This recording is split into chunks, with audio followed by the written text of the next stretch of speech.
आप खुद को ऐसा बना लीजिए कि आपको दुख आएगा तो भी आप दुखी नहीं होइएगा। हंसते हंसते जैसे सुख को हंस करके जी लिए थे ना, दुख को भी हंस के जी लीजिएगा। जीवन का एक अंग है ये दुख, ऐसा बन जाना संभव है। और यही तो अध्यात्म ज्ञान है, यही अध्यात्म ज्ञान है। या तो भगवान राम भी आए हैं तो रोए, नहीं रोए? माता सीता भी आई, दुख उठाई कि नहीं? लीला ही की। तो ये तो लीला मंच ही है। भगवान राम को आप देखे होंगे कि राजगद्दी मिल रही थी, अचानक उनको क्या कहा कि बन जाना होगा। सुबह जा रहे थे शपथ लेने, राजा का वनवास हो गया। भगवान के चेहरे पे सिकन नहीं थी। उन्होंने एक बार भी नहीं पूछा कि हम वन क्यों जाएंगे। मुस्कुराते हुए वन की तरफ निकल गए। बस कहा कि कब जाना है, चल दिए। तो राजगद्दी मिलना सुख है, अब वन दुख है, लेकिन राम दुखी नहीं, इसलिए वे राम हैं, वो दुखी नहीं है, चल दिए।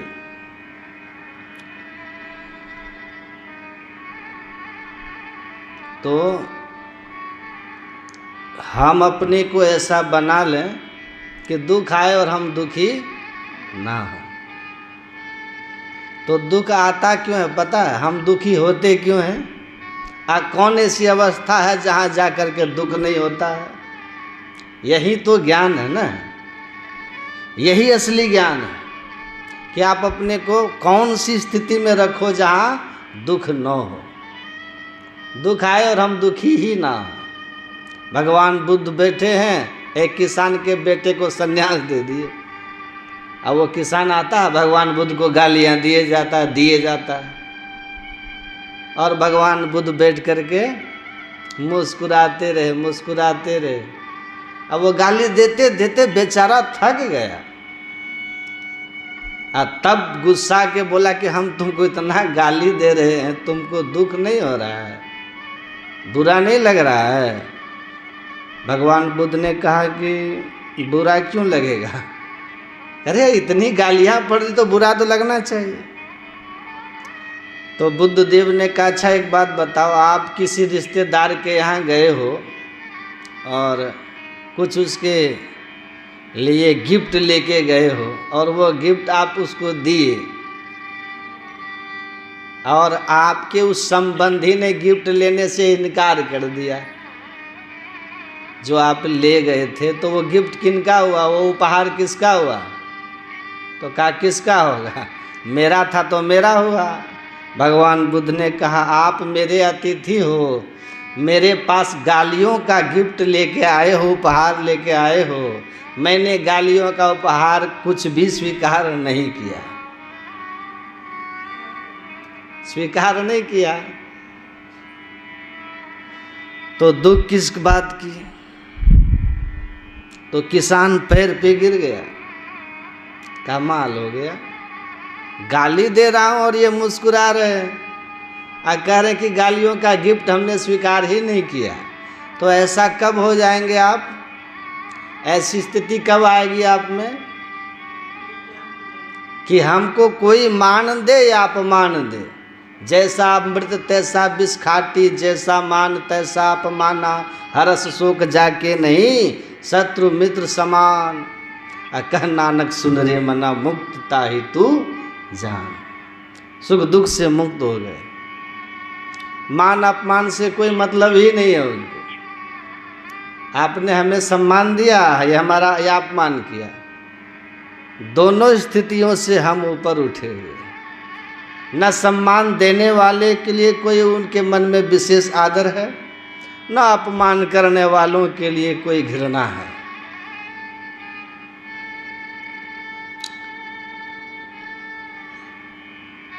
उमा जे राम चरण रत, विगत मोह विगत शोक मत काम मद काम।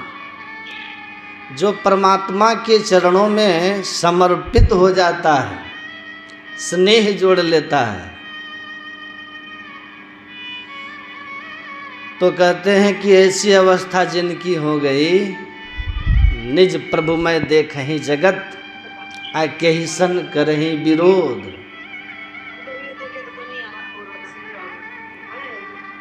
वो सबको परमात्ममय देखता है तो किससे विरोध करेगा? तो हम वो कौन सी अवस्था है? तो ये स्थिति क्यों कब होती है? दुख आए हम दुखी ना हो। तो संत लोग यही समझा के कहते हैं कि देखिए, अभी आप इस शरीर में हैं तो कौन सी अवस्था में है? कहाँ है? आँख बंद कीजिएगा तो आँखों के सामने ही अंधेरा आएगा, और अपने से आप थोड़ा पूछिए कि हम कहाँ हैं, तो उत्तर आपको अपने से मिलेगा कि अंधकार में हूँ, अंधकार में हूँ।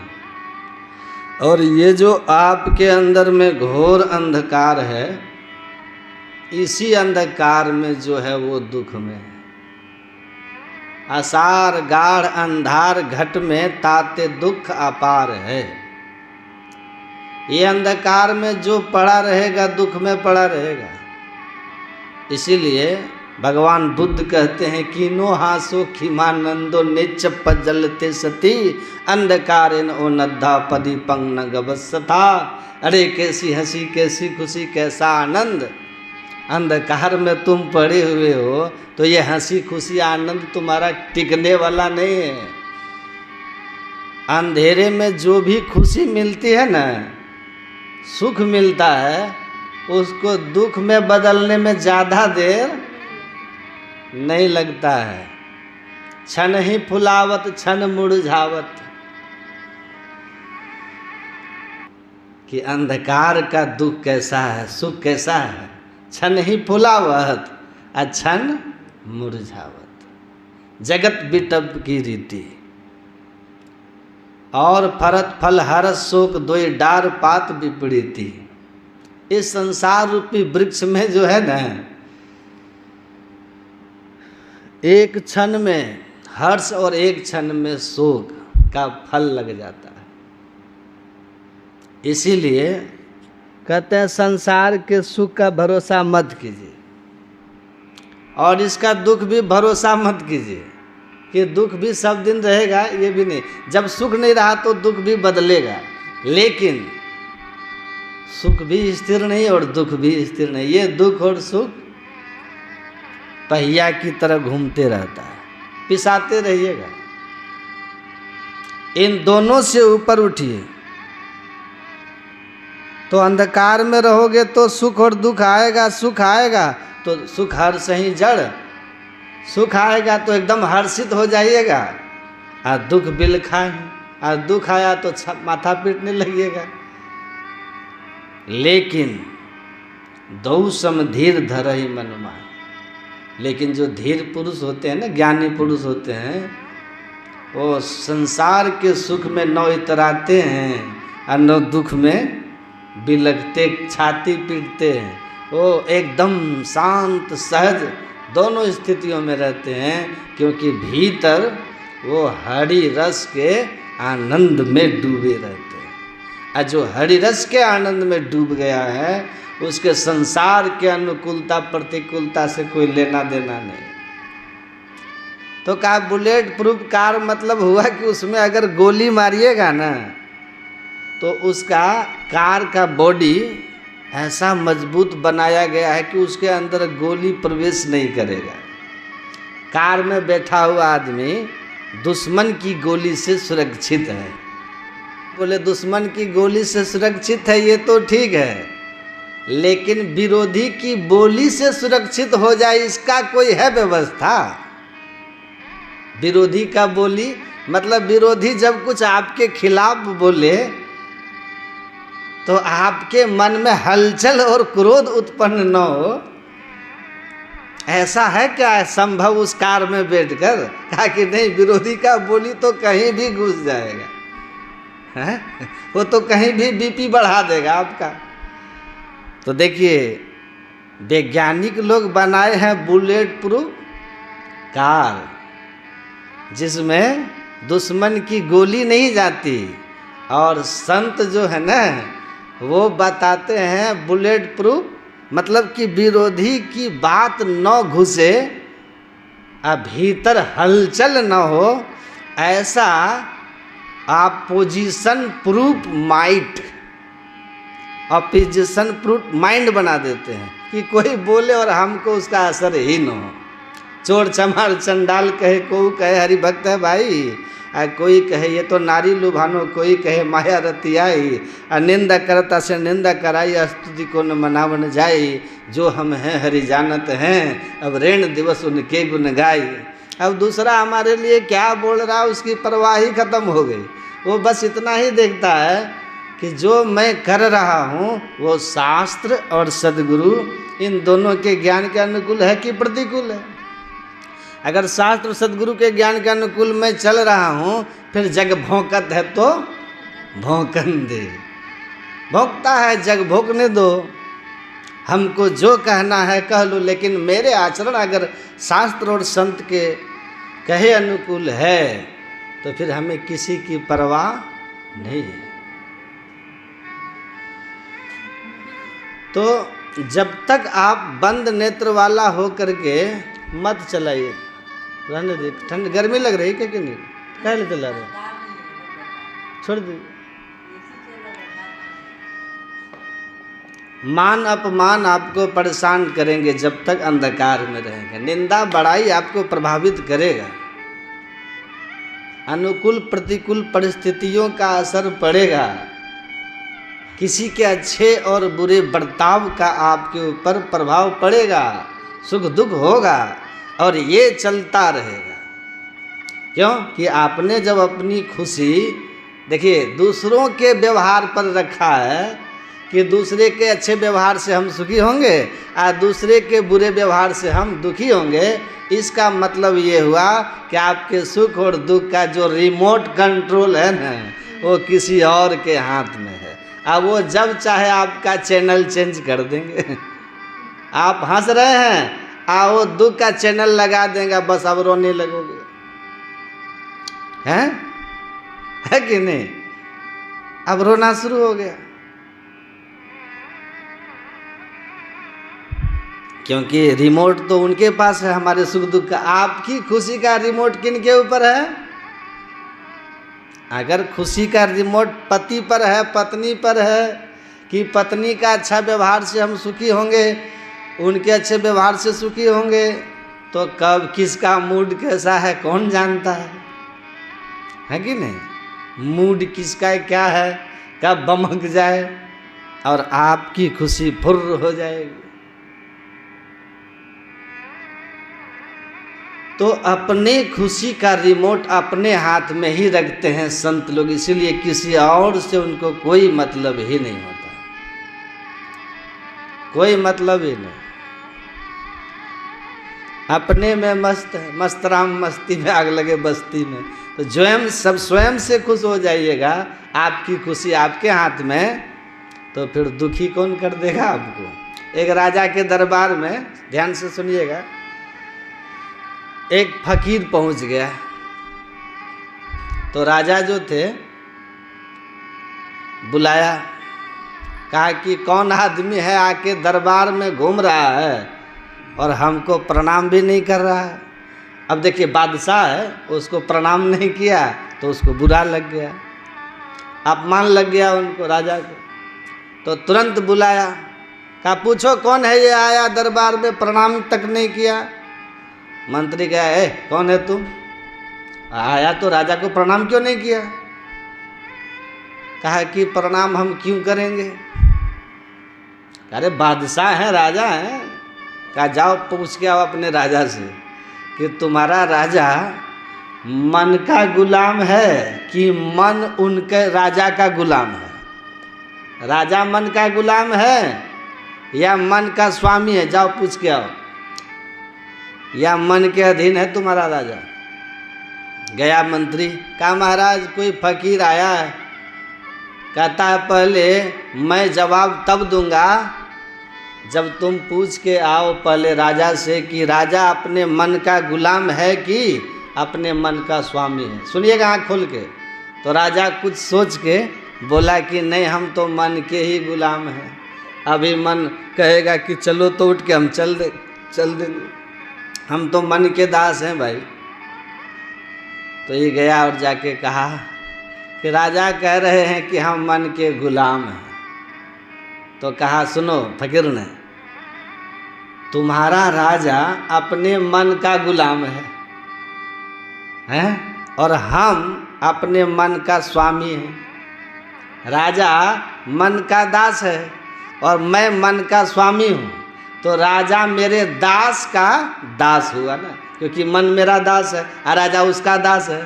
तो तुम्हारा राजा मेरे दास का दास है और वो हमको कह रहा है कि प्रणाम करो। हम अपने नौकर के नौकर को कौन प्रणाम करता है? वो तो हमको न प्रणाम करे। तो कबीर साहब क्या कहते हैं, तन धर सुखिया काहू न देखा, जो देखा सो दुखिया। जिसको देखा सब दुखी देखा। आ कहते कहते क्या कह दिए, ब्रह्मा विष्णु महेश्वर दुखिया जिन यह राह चलाई हो। अब फिर अंत में कहते हैं, कहे कबीर सकल जग दुखिया, असंत सुखी मन जीती हो। संत जो होते हैं मन को जीत लिए होते हैं, इसलिए वे सुखी होते हैं। तो हमारा मन कब प्रबल रहता है? हम जब अंधकार में रहते हैं ना, तब मन प्रबल रहता है। चोर ही चांदनी रात न भावा। देखिएगा, ये मन इंद्रियों को चांदनी रात नहीं भाती, प्रकाश नहीं भाता। इनको अंधकार अच्छा लगता है ना? अंधकार अच्छा लगता है। तो हम जो अंधकार में रहते हैं ना, हम जो अंधकार में रहते हैं, आंख बंद करने पर जो आप अंधेरा देखते हैं, इस अंधेरा में हमारी इंद्रियां और मन की प्रबलता रहती है। ध्यान से समझिएगा। और इनकी प्रबलता को कम करते चले जाइए, इंद्रियों और मन के घेरे से आप छूटते जाइए, तो आत्म सुख आपको मिलना शुरू हो जाएगा। तन सुख मन सुख ना सुख तेरो, आत्म सुख निज तेरो, आ तू तन मन सुख निज के जानियो, तो भयो काल के चेरो। गुरु महाराज कहते हैं, जो शरीर इंद्रियों से सुख पाने की इच्छा रखते हैं ना, उनको दुख मिलता है। आत्म सुख ही असली सुख है, जो एक बार मिल गया, संसार सुख की कामना जाती रहती है। और जब संसार सुख की कामना नहीं है, तो हम आप किसी से सम्मान की उम्मीद ही नहीं किए तो हमारा अपमान कर लेगा। हम किसी का भरोसा ही नहीं किए तो हमारा विश्वासघात कर लेगा। विश्वास करोगे तो विश्वासघात होगा, विश्वास ही नहीं किया तो घात कैसे होगा? संसार का भरोसा ही नहीं तो संसार हमको दुख क्या देगा, निराश क्या करेगा? संसार से सुख की आशा किए थे, संसार निराश कर गया, तो हम दुखी हो गए ना, दुखी हो गए। तो संत लोग कहते हैं कि जो अपने मन और इंद्रियों को बस में कर लेता है, वह अपने अंदर के आत्मीय शाश्वत आनंद को प्राप्त कर लेता है। अब फिर उसकी अवस्था ऐसी हो जाती है बुद्ध जैसी, कि देह रहे संसार में जीव राम के पास, आ दादू कछु व्यापे नहीं काल जाल जम त्रास। तो अंधकार में क्यों पड़े हो? भगवान राम कहते हैं हनुमान जी को कि बहुशास्त्र कथा कंथारो मंथे वृद्धेव किम अन्वेष्टम प्रयत्ने न मारुते ज्योतिरांतरम। हे पवन पुत्र हनुमान, अपने अंदर की ज्योति की खोज करो। ये जो आंख बंद करने पर जो अंधेरा देखते हैं, इस अंधेरे के ऊपर उठिए, ऊपर अंधकार के परे प्रकाश भी है। तमसः परस्ता, तम से परे चलिए, अंधकार से ऊपर उठिए। अन्तः शरीरे ज्योतिर्मयम ही विश्वब्रह्म यश पश्यति यतयः क्षीण दोषाः। आपके अंदर में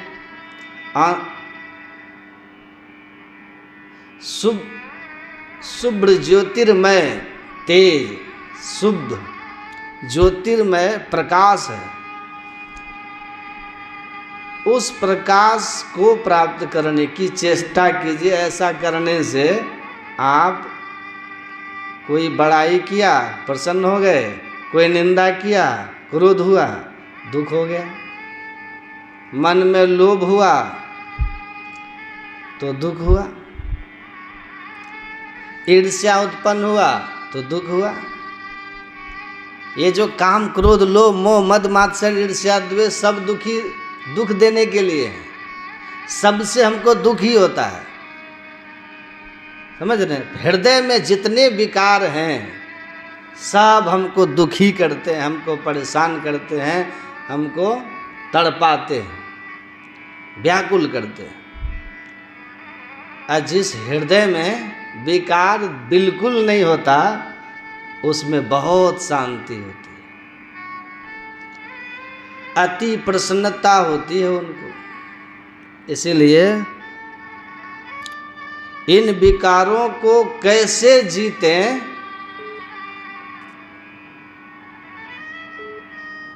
इतनी ही बात हम लोग समझ लें तो हम अगर जीवन में यत्न करें तो हम सुखी हो जाएंगे। मनोविकार से छूटना है, मन से छूट जाइए। तो मनोविकार कब छूटेंगे? तो कहा कि अंधकार में ये सब शक्तिशाली मन के रहते हैं, और जैसे प्रकाश में जाइएगा ये एक अवस्था आएगी आपको जहाँ इन सब का काम खत्म हो जाएगा, सब समाप्त। इसीलिए तुलसीदास जी महाराज कहते हैं कि जब ते राम प्रताप खगेशा उदित भयो अति प्रबल दिनेशा। आंख बंद करके क्या ध्यान कर रहा था? एक आदमी को हमने पूछा कि क्या करते हैं आंख बंद कर, आंख बंद करके कुछ करते हैं कि नहीं? तो कहा कि आंख बंद कर लिए थे बाबा, अब बस कुछ मन में चल रहा था उसी को देख रहे थे। देखिए ध्यान से सुनिए, मैंने कहा चलो कुछ तो देख रहा, अपने कम से कम अपने विचार को तो देख रहा था, तो कुछ लाभ तो है, लेकिन यही ध्यान नहीं। ध्यान चित्त वृत्ति के निरोध को कहते हैं। ये जो विचार उठ रहे हैं ना, इन विचारों को न उठने देना, ऐसी अवस्था प्राप्त कर लेना ध्यान कहलाता है। विचार उठे ही नहीं, आप अपने को उस अवस्था में ले जाइए, यही तो असली ज्ञान है। असली ज्ञान संत लोग यही समझाते हैं। अभी यही आप सुन रहे हैं, आप के अंदर में ही परमात्मा ने एक ऐसा स्थान बना दिया है ना, जहाँ आप अगर अपने दृष्टि को पहुँचा दें, जो देख रहे हो ना आप आँख बंद करके अंधेरा, तो आँख बंद करने पर जो ये अंधेरा लगता है, इस अंधेरे में देखने की युक्ति और देखने वाले स्थान का ज्ञान होना चाहिए। वो स्थान हमारे अंदर में है। वहाँ अगर आपकी दृष्टि चली गई तो आपका मन उस दृष्टि के पीछे पीछे जाएगा, स्वाभाविक है। जिधर दृष्टि जाएगी उधर आपका मन जाएगा। हमारी ओर आप देख रहे हैं तो आपका मन हमारी ओर है, आप पीछे मुड़ के उधर देखिएगा, आपका मन पीछे चला जाएगा। दृष्टि जो पीछे, दृष्टि के पीछे पीछे मन चलता है, समझिएगा। तो संत लोग कहते हैं बस यही भेद है। आपकी दृष्टि एक ऐसी स्थिति में जा सकती है जो ईश्वर कृत स्थान है, जहाँ जाने पर पूर्ण सात्विकता और निर्विषयता रहती है। तो उस दृष्टि के पीछे आपका मन वहाँ चला जाएगा और मन चिंतन रहित हो जाएगा, चित्त वृत्ति का निरोध हो जाएगा। और चित्त वृत्ति के निरोध होते ही इस आँख को बंद करके जो अंधेरा देख रहे हैं वो अंधेरा तब नहीं रहेगा, अंधेरा तब नहीं रहेगा, दिव्य दृष्टि हो जाएगी। हम लोग भगवान शिव को त्रिनेत्र देखते हैं ना फोटो में, तो सबको तीसरा नेत्र है, वो अभी बंद है। उस तीसरे नेत्र को खोलने की युक्ति जानना है। इसी को गुरु नानक देव कहते हैं, एक दृश्य टिकट समसरी जाने जोगी कहिए सोई। बाईं दाईं दोनों दृष्टिधारों को जो एकाग्र कर सकता और एक कर सकता वही जोगी है, अब बाकी सब भोगी है, कहने मात्र के जोगी है, कहने मात्र के। भगवान कृष्ण ने सबसे बढ़ के योगी बताया, योगी को कहा तपस्वी भी धिको योगी, ज्ञानी भ्युपि मतोधिकः, कर्मी भेश्चाधिको योगी, तस्मात् योगी भवार्जुन। भगवान ने स्पष्ट अर्जुन को कहा, हे अर्जुन तुम अपना कल्याण अगर चाहते हो तो योगी बनो। हे अर्जुन तपस्वियों से बढ़ कर के ये योगी होते। एक पैर पे खड़ा है कोई, तपेद व सहस्रानि एक पाद स्थितो नरः, सुषुम्ना ध्यान योगश्च कलाम नाढ़न्ति षोडशी। एक पैर पर खड़ा होकर के 1000 वर्ष तप करने वाला, ये जो योग साधना है ना, दोनों दृष्टियों को एक कर सुषुम्ना में अपने आप को केंद्रित कर देना, चित्त वृत्ति को सुषुम्ना में ले जा करके पूर्ण सिमटाव कर देना, ये शिवनेत्र के ध्यान के सामने वो 1000 वर्ष तक एक पैर पे खड़ा रह करके तप करना, उसके सामने एक लेस मात्र भी नहीं। सुषुम्ना ध्यान की सफलता, आंशिक सफलता के सामने 1000 वर्ष तप एक पैर पे खड़ा रहने वाला 16 गुना कम पुण्य का भागी। सोच लीजिए। इतना ही नहीं, ये अपनी बात नहीं, ये तो शास्त्र की बात बता रहा हूँ, वेद उपनिषद की बात बता रहा हूँ। अश्वमेध सहस्राणि वाजपेयी शतानि च एतानि ध्यान योगस्य कलांग नाढ़न्ति षोडशी। देखिए वेदांत कहता है कि एक अश्वमेध यज्ञ को छोड़िए, 1000 अश्वमेध यज्ञ, 100 वाजपेयी यज्ञ। अश्वमेध यज्ञ तो आप लोग समझते हैं कि नहीं? रामायण में देखे होंगे आप लोग, लव कुश को भगवान राम के अश्वमेध का घोड़ा पकड़ लिया था, देखे हैं ना, लव कुश ने पकड़ा था ना। वाजपेयी यज्ञ भी अश्वमेध यज्ञ जैसा ही होता है। फर्क इतना है कि अश्वमेध यज्ञ का घोड़ा सामान्य घोड़ा होता है, जिसको छोड़ दिया जाता है और उसके पीछे पीछे सेना चलती है।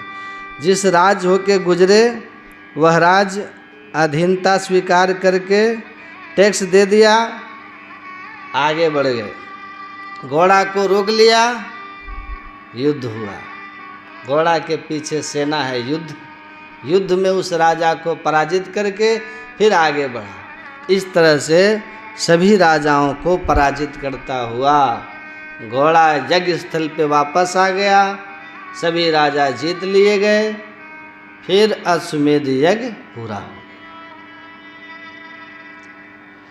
वाजपेयी यज्ञ में क्या होता है? बाज का अर्थ होता है घोड़ा। वाजपेयी यज्ञ में मंत्र की शक्ति से पुरोहित अग्निकुंड से घोड़ा प्रकट कर देते हैं। जैसे अग्निकुंड से द्रौपदी और उसका भाई प्रकट हुआ था ना, द्रौपदी और उसका भाई, अब वो घोड़ा अश्वमेध यज्ञ के घोड़े की तरह निकलता है, वाजपेयी यज्ञ वाला, और युद्ध करके सभी राजाओं को उसी तरह पराजित करता हुआ जब यज्ञ स्थल पर आता है तो पुरोहित अपने मंत्र शक्ति से उस घोड़ा को पुनः उसी हवन कुंड में समाहित कर देते हैं, तब वाजपेयी यज्ञ समाप्त पूर्ण होता है। ऐसा 100 यज्ञ, तो ऐसा कोई राजा होगा तो कोई लगता है कोई ऐसा पुरोहित आपको मिलेंगे जो मंत्र के द्वारा हवन कुंड से अग्नि घोड़ा प्रकट कर दे? कोई मिलेंगे क्या आप? नहीं मिलने वाले। तो आप वाजपेयी यज्ञ कर ही नहीं सकते आप। पर ऐसे दुर्लभ अश्वमेध और वाजपेयी यज्ञ हजारों की संख्या में कोई कर ले, लेकिन ये जो आंख बंद करके गुरु की युक्ति से दोनों दृष्टिधारों को मध्य सुषुम्ना में केंद्रित करते हैं, और इस ध्यान में जो आपको सिखा दिया गया है, असली वेदज्ञ वही, असली ज्ञानी वही, असली वेद के मर्म को वही जानने वाले। जो इस सुषुम्ना के मर्म को जानता है, शिवनेत्र ध्यान के मर्म को जानता है, विशेष बहुत गुना ज़्यादा आपको पुण्य की प्राप्ति और सुख की प्राप्ति होगी इस ध्यान से, सुषुम्ना ध्यान से। तो ऐसी महिमा है इसकी, इसलिए भगवान कहते हैं कि तपस्वी से बढ़कर के ये योगी है, ध्यानी है। 1000 वर्ष तक सौभरी ऋषि पानी में तप किए। सौभरी ऋषि आंख खोले तो देखा मछली को, जोड़े को काम क्रीड़ा करते हुए, भीतर काम भाव जग गया। तप से कामनाओं का नाश नहीं होता, ध्यान रखिए। तप से विकारों का नाश नहीं होता, भले सिद्धियां भले आ जाती हैं, तप से सिद्धि शक्ति आ जाती है। बड़े तपस्वियों का इतना बल कि आपको श्राप दे दे तो नाश कर दे, लेकिन क्रोध तो रह गया ना, तब ना श्राप दे देते थे। क्रोध है तभी ना। आज जो संत हैं जो इस तरह की साधना करते हैं, काम क्रोध सब पर विजय प्राप्त कर लेते हैं, सब पर विजय। भस्मासुर से बड़ा तपस्वी, रावण से बड़ा तपस्वी कौन होगा? अपनी गर्दन काट काट के रावण भगवान के चरणों पर अर्पित कर देता था। इतना बड़ा तपस्वी था रावण, है ना। भगवान शंकर को गर्दन चढ़ाता था। ऐसा तपस्या किसने किया?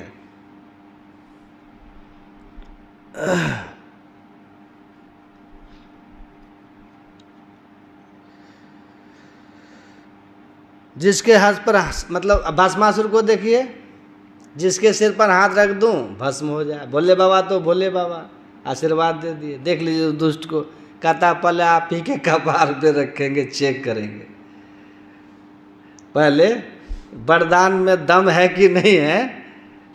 बोला बाबा भागे वहाँ से। अब भागे वहाँ से, क्यों भागे? क्यों भस्म करना चाहता था भगवान शंकर को पता है? माता पार्वती से विवाह करने की इच्छा थी उसकी, भस्मासुर की। काम भीतर जगा हुआ था। वैसे सौभरी तप कर रहे हैं जल में, आँख खोले मछली को काम क्रीड़ा करते देख करके उनके भीतर भाव जग गया विवाह की। चले गए राजा मानधाता के यहाँ, और जाके कहा कि राजन मुझे विवाह की इच्छा है, आपकी कन्या से शादी करना चाहता हूँ। महाभारत में ये सौभरी ऋषि का प्रसंग। मानधाता समझ गए कि तपस्वी है, अगर मैं नहीं इसको कह दिया कि अपनी बेटी का विवाह आपसे नहीं करूँगा, आप तो बूढ़े हो, जर्जर शरीर वाले हो, बूढ़े व्यक्ति से जवान सयानी कन्या का विवाह करना महापाप बताया गया वेद में, महापाप। यजुर्वेद में एक मंत्र है जिसमें कहा गया है कि विवाह, कन्या का विवाह योग्य वर से करना चाहिए। अगर पिता किसी लोभ में आकर के अपनी कन्या का विवाह योग्य वर की जगह वृद्ध से, बीमार से, धन पैसा कुछ भी देख करके या लेके करता है, तो पिता घोर नरक में जाने का अधिकारी होता है। तो राजा जानते थे, धर्मात्मा राजा थे। आजकल के राजा की तरह नहीं थे घोटालाबाज, प्रजा के हित वाले राजा होते थे। धर्म के अनुसार धर्म दंड उनके ऊपर शासन करता था, धर्म के अपने गुरुओं के सलाह से शासन करते थे पहले राजा। देखिए राजा जान रहे थे कामी है ही, काम में ग्रस्त है। अब ये अगर ये मना कर दिए तो कामात जायते क्रोधो क्रोधो, भगवान कृष्ण कहते न ध्यायते विषयान पुंस संगस्ते सुपजायते संगात संजायते कामा कामात क्रोधो विजायते क्रोधात भवति सम्मोहात सम्मोहात विस्मृति विभ्रम स्मृति विनसात बुद्धिनाशो बुद्धिनाशात प्रणश्यति। का ये काम में है, अभी काम के बस में इसको रोकेंगे तो ये क्रोध उत्पन्न होगा, क्रोध होगा तो बुद्धि भ्रष्ट होगी, अब मुझको श्राप दे के विनाश कर देगा। तपस्वी है ना, ये बल है तब का इसको। उन्होंने बीच का रास्ता निकाला, कहा मेरे कुल में परंपरा है कि किसकी परंपरा है, जो पहले होता था ना राजा लोग करते थे, हाँ स्वयंवर में अपना कन्या वर चुनती थी। हमारे यहाँ स्वयंवर की प्रथा है, कन्याओं को छूट है अपना वर चुनने के लिए, तो अपनी इच्छा से अपने अनुकूल वर को चुन ले। कहा अच्छा। सोबड़ी ने कहा आप ये समझ रहे हैं कि मैं बूढ़ा हो गया हूँ, जर्जर हूँ, इसलिए आपकी कोई कन्या हमको पसंद नहीं करेगी। हमारा तप बल देखिए, अपने तप के बल से इतने सुंदर हो गए कि स्वर्ग में कोई देवता उतना खूबसूरत नहीं था। सोबड़ी मुनि इतना दिव्य हो गए। और सौभरी जब राजमहल में खूबसूरत नौजवान बन के प्रवेश किया तो कन्या वरीयते रूपम, उनके रूप को देख करके उनकी 50 कन्याएं वरमाला लेके उनके गले में डाल दी, 50 से शादी कर लिया सोबड़ी। और उनका साधन खत्म हो गया, साधन भूल गए कि हम तपस्या करने निकले थे मुक्ति पाने के लिए। कहानी खत्म हो गई कि आप जिस राह पे चल रहे हैं वो मोक्ष का मार्ग नहीं है, वह विकारों को नहीं जिता पाएगा। अवश्य ही इस तरह की तपस्या से आपको कुछ योगिक शक्तियाँ आ जाए, कुछ सिद्धियाँ आ जाए, लेकिन इनसे आप मनोविकार नहीं जीत पाइएगा, हृदय निर्मल नहीं कर पाइएगा। यावत न मनो निर्मल तावत सर्वम निरर्थकम, जब तक मन निर्मल नहीं हुआ तब तक सब व्यर्थ हो जाता है। क्योंकि भगवान ने कहा निर्मल मन जन सो मोहि पावा, मोहि कपट छल छिद्र न भावा। हृदय की शुद्धि नहीं होती, इससे हृदय की शुद्धि के लिए ज्ञान सोचम परित्यज्य बाह्य यो रमते नरः, स मूढ़ कांचनम त्यक्त्वा लोष्टम गृह्णाति सुब्रतः, चित्त मंतर्गतम दुष्टम तीर्थ स्नान न शुद्ध्यति, सत्स्वपि जलेर धोतम सुरा भांडम इवासुचि। आप मदिरा के पात्र को जो बंद है सील, उसको कितना भी स्नान करा दीजिए, ढक्कन खोलने पर बदबू उसकी नहीं जाएगी। उसी तरह बाहरी तप तपस्या से शरीर को कितनों साध लीजिएगा, मन नहीं साधा जाता है। साधना मन को है, क्योंकि मन एवं मनुष्यानम कारणम बंध मोक्ष है।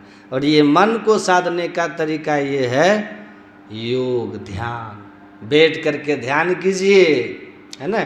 ध्यान करने से, मंत्र जप करने, इष्ट रूप के ध्यान करने से पहले चित्तवृत्ति सात्विक हो जाती है, और तब उस सात्विक स्थान में सुषुम्ना में दृष्टि योग की क्रिया करने से युगल दृष्टि की धारा प्रविष्ट करते ही अंदर का, जैसे आत्म सुखानुभूति आपको पहले ज्योति और नाद रूपी अमृत के रूप में होगा, तैसे भयाजी हरिरस पी मतवारा, हरिरस जैसे ही पान कीजिएगा विषय रस की प्रवृत्ति आपकी मन से अपने आप चली जाएगी, स्वाभाविक रूप से चली जाएगी। कबीर साहब ने कहा ना, हंसा पायो मान सरोवर तो ताल तलैया क्यों डोले। जिस हंस को मान सरोवर जो मिल गया, वह ताल तलैया में क्यों गंदे नाले में नहाने जाएगा। उसी तरह अपने हृदय स्थित, अपने अंदर में स्थित परमात्मा की विभूति रूप जब अमृत जो नाद बिंदु और नाद रूप में है, जैसे इस दृष्टि योग की क्रिया के द्वारा प्राप्त करता है वो विषय सुख से बिल्कुल मुक्त हो जाता है और तब साधना करता हुआ इन साधनों के सहारे जाकर के परमात्मा से मिल जाता है। परमात्मा से मिल गए, ध्यान की पूर्णता होगी। सर्व परिपूर्ण तुरीयातीत ब्रह्म भूतो योगी भवति। इस तरह मंत्र जब इष्ट रूप का ध्यान, ज्योति और नाद की क्रिया वेदों में, उपनिषदों में, संतों की वाणियों में, धर्म ग्रंथों में लिखा है। ये सहज और सरल साधन है जो आपको पूर्ण योगी बना देगा, ईश्वर से एक करा देगा। सब कर सकते हैं। गुरु नानक देव ने कहा, राज में राजा, जोग में जोगी, तप में तपेश्वर, गृहस्थ में भोगी, ध्याय ध्याय भक्त सुख पावा, नानक तिस पुरुष का किनंत न पावा। मोक्ष के सभी अधिकारी हैं, सभी कर सकते हैं। विप्र भंगिया पढ़ हुआ करो तरियो निसंक हो।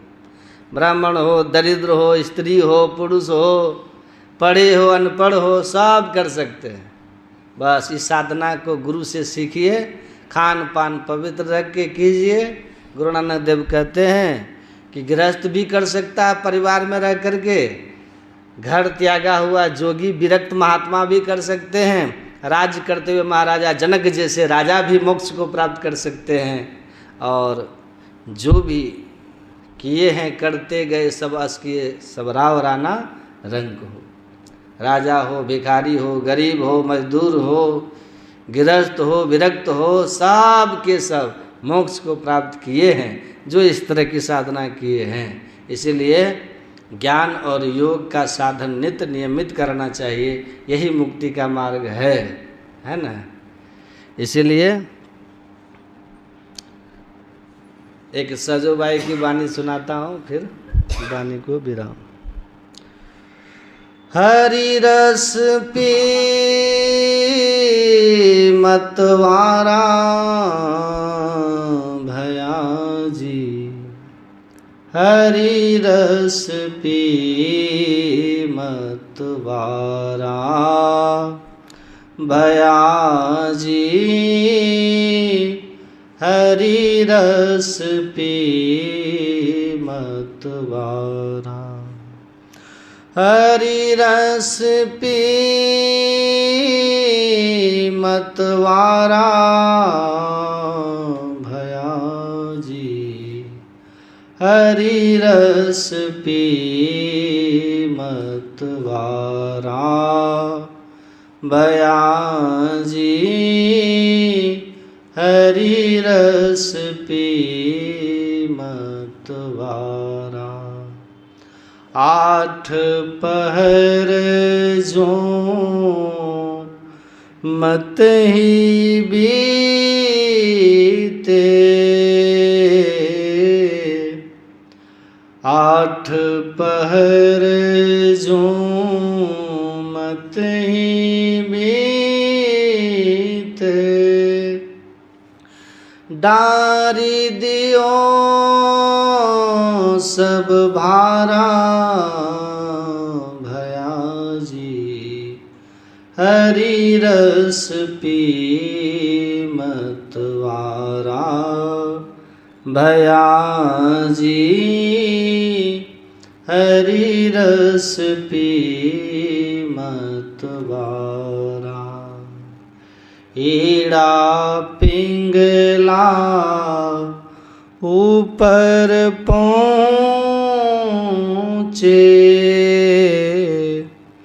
सुख मन पाट उघारा, ईड़ा पिंगला ऊपर पहुँचे,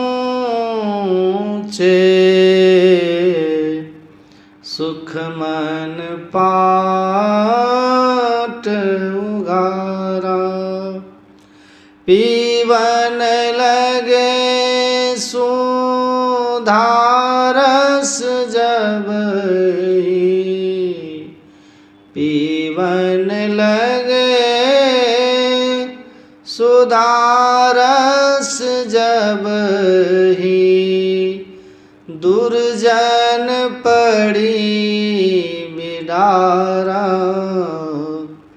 भयाजी, हरि रस पी मतवारा बयाजी, हरि रस पी मतवारा। चित स्थिर चंचल मन था का,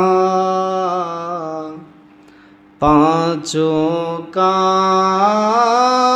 बलहारा। चित स्थिर चंचल मन था का, पांचों का बलहारा। चरण दास कृपा सु सहजो, चरण दास कृपा सु सहजो। करम भरम भयो छारा भयाजी, हरि रस पी मतवारा भयाजी, हरि रस पी मतवारा। हरि रस पी मतवारा भयाजी, हरि रस पी मतवारा भयाजी, हरि रस पी मतवारा। श्री सद्गुरु महाराज की। मेरा भाई की एक वाणी है। पायो जी मैं तो नाम रतन धन पायो, पायो जी मैं तो नाम रतन धन पायो। वस्तु अमोलक दी मारे सद्गुरु, वस्तु अमोलक दीनी मारे सद्गुरु। कृपा करी अपनायो, पायो जी माने कृपा करी अपनायो, पायो जी माने नाम रतन धन पायो, पायो जी माने नाम रतन धन पायो। खर्चे न कोई चोर न लेवे, खर्चे न कोई चोर न लेवे। दिन दिन बढ़त सवायो, पायो जी माने दिन दिन बढ़त सवायो, पायो जी माने नाम रतन धन पायो, पायो जी माने नाम रतन धन पायो। सत की नाव खेवटिया सद्गुरु, सत की नाव खेवटिया सद्गुरु। भव सागर तरियायो, पायो जी माने भव सागर तरियायो, पायो जी माने, नाम रतन धन पायो, पायो जी माने, नाम रतन धन पायो।